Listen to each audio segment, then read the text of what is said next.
That's the strip of the world's largest parking lot. Somebody know by show of hands, this is your first time on a duck. Let me see. This is Buddy Road right there. Yay, mine too. I can't wait to see what happens. Of course, you already know I've done this before, yeah. Well, it's good to have y'all on board. I want to tell you a little bit about Branson, Missouri as we go along, but I'm also going to tell you a little bit of things that you might want to come back and do on your own whenever you get your own vehicle. Now, guys, if you look over to the left, that's the Radisson Hotel. That's the largest hotel in Branson, Missouri, 510 rooms. Now, me and Rick, we done figured out if you flushed all them toilets in that hotel at the same time, you'd raise.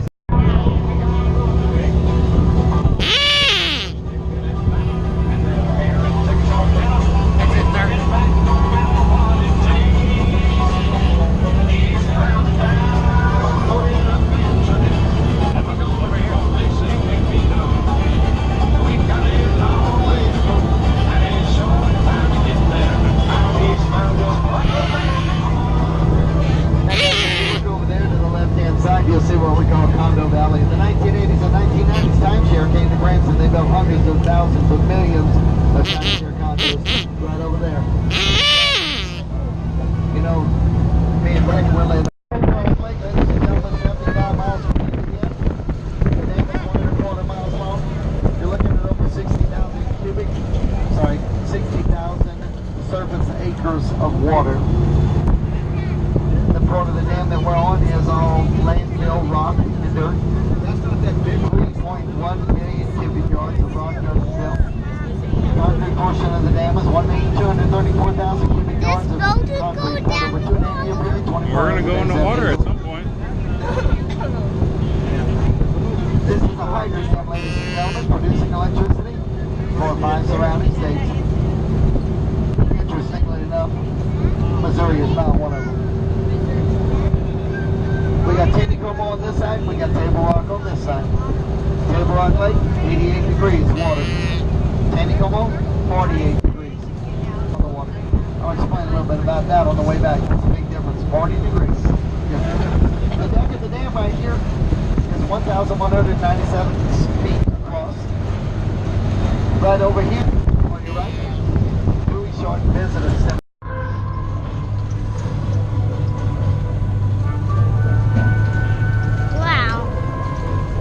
We fought in foreign lands. We stormed faraway beaches. We drove through steaming jungles, endured endless deserts, shivered in frozen winter forests, and braved unforgiving mountains, rising dark against unfamiliar skies. We were far from home, sometimes hungry, often homesick, and always on edge, knowing that our final moments on earth might be only a heartbeat away. Yet, even when the artillery thundered down on us and the enemy's bullets rained like deadly hailstones, we always felt connected to our families and friends back home, and we never felt alone. That's because we knew our military vehicles were made by people who deeply cared about us. They were ordinary folks who had made an extraordinary commitment to do everything they could to keep us safe, even as we rode into the belly of the beast. We put our trust in those people back home, and they poured all of their skill and devotion into every bearing, every flange, and every rivet of every vehicle that rolled off those assembly lines. Because of them, we always knew that we could count on our vehicles to be up to the task, to perform under fire just as they were designed to do. In fact, we staked our lives on it. And so, for every Rosie the Riveter or Walt the Welder on the home front, there was a grateful soldier on the front lines. The names of those vehicles were often technical, names like M59 Armored Personnel Carrier and M25 Tank Transport.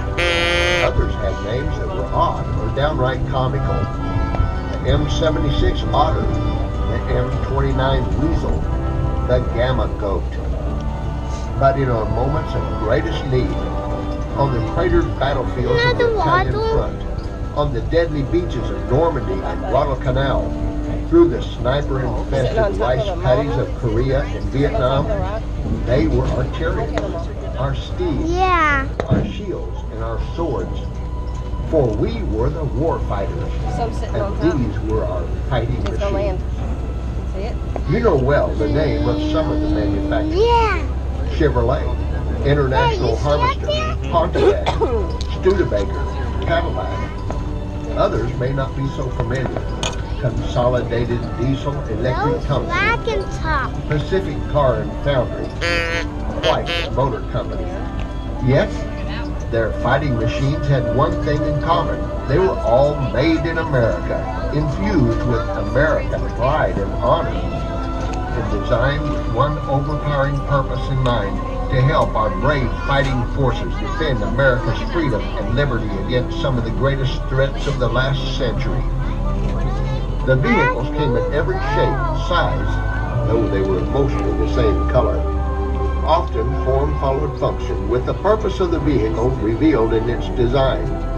Some had tires, some had treads, and some came equipped with marine propellers. Some were amphibious, able to move troops and supplies from ship to shore and back again. Others were designed to respond to crashes or fires, or to rush to the scene to repair damaged tanks or to rescue injured soldiers. There were vehicles designed to tow other vehicles, while others were designed to be towed as trailers. Some were specifically designed to maneuver quickly and easily through snowy conditions. Others could negotiate surf and sandy beaches with ease. Some were created to help attack specific targets. Others were meant to transport vital supplies, while still others transported the troops themselves. Some were armed, and many were armored. Those fighting machines of yesteryear served us well, and because of them, many of us survived to sing their praises. Today, nearly all of those military vehicles are long retired. Most have gone on to the scrapyard. Some reside in museums, and a few have found second lives in the civilian world. They've been replaced.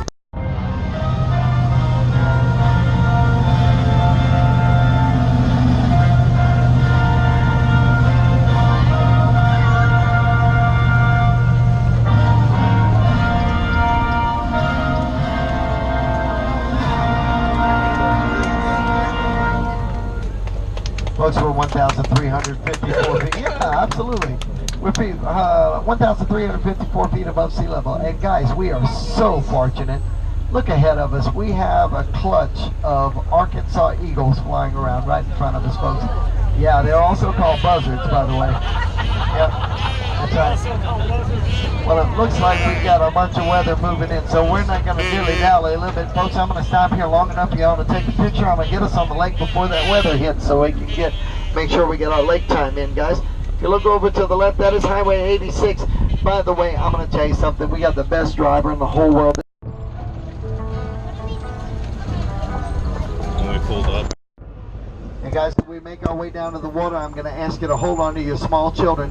And I want you to make sure that you keep eye contact with your children. As a matter of fact, ma'am, if those are your kids, I'm going to ask you if you wouldn't mind sitting behind them in the water. I think that would thank you so much. Get the boys to switch in front of you. There you go. And that's what I call keeping them within striking distance. There you go. All right, very good. Thank you, ma'am. I appreciate that. I feel a little bit better about that. Boys, you know, boys will be boys. I know I'm a boy. I was all a boy, too.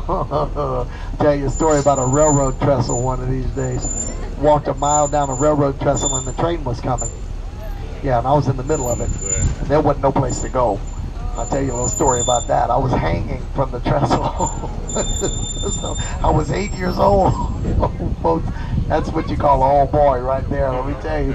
Guys, I'm going to bring us into the water. I'm going to ask you a favor now. Hold on to your small kids. Hold it to the seat in front of you. And guys, also, I'm going to ask you, do you want to go in fast or slow? Really? Fast? I'm hearing fast and slow and all points in between. You know what? I got it. I got this, man. I know exactly what to do.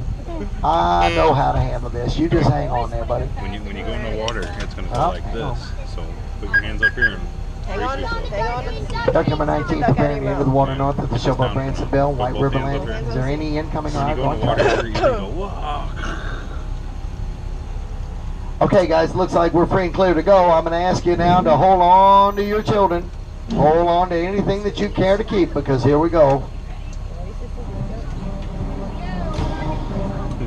This was the Branson song, like we Are you ready? Oh, I know, right? Here we go, folks. Hang on.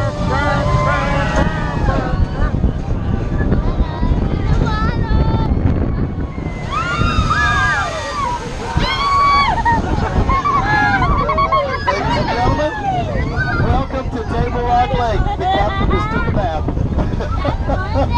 So did everybody else, right? Here we go. Can we get everybody getting wet? Yeah, there we go. That's why you ride the duck, right? Ladies and gentlemen, welcome to Table Rock We're out in Lake. the water now, dude. Oh my goodness. That was a better splash in than the last time, wasn't it? Yeah, I've gotten a little bit better. You bet. Guys, if you look over to the left, man, I'm soaking wet. Oh my gosh. Okay, I'm dry also. Guys, if you look over there to the left, that's the Showboat Branson Belle. She is beautiful. She is landlocked, by the way. Now I'm going to tell you what, guys. We're going to go ahead and get, because of the weather, I'm going to show you the ducks. What they are doing is we're going on an alternate route. I'll see what they're doing. We're going to get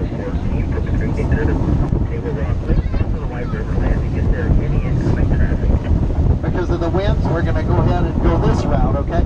I'm going to get some duck captains up. What this is a real quick photo opportunity, okay, guys? So, how about it, young man? Come up here and get your picture taken. Bring your camera with you, okay? Come on up here. Yeah, bring the camera. Get your picture, and then we'll get our next duck captain up, okay? All right, come on up here. Have a seat. Mama, you ready to take your picture? All right, there you go. Wow, that was a good splash in. Look, soaking wet. Hold on to that wheel. Hold on to that wheel, son, because we're going to get you to drive my duck, okay? All right, there we go. Come back this way. All right, now you got a picture, Mom? Turn and stick your nose around the end of that seat so Mama can see you. There you go. All right, give me a minute. Did I get you as wet as I got? I should know better, folks. I should have closed my window, but boy, I just got soaking wet. Give me a big old high five, young lady. Thank you. Did you get a good picture? Awesome. How about giving her a hand, guys? By Nolan. Awesome. Now, what about, who's next? Anybody else? Sure you don't want to I go? take Biggins. You want I to go? take Biggins. Come on up here, young man. You bet. Come on up.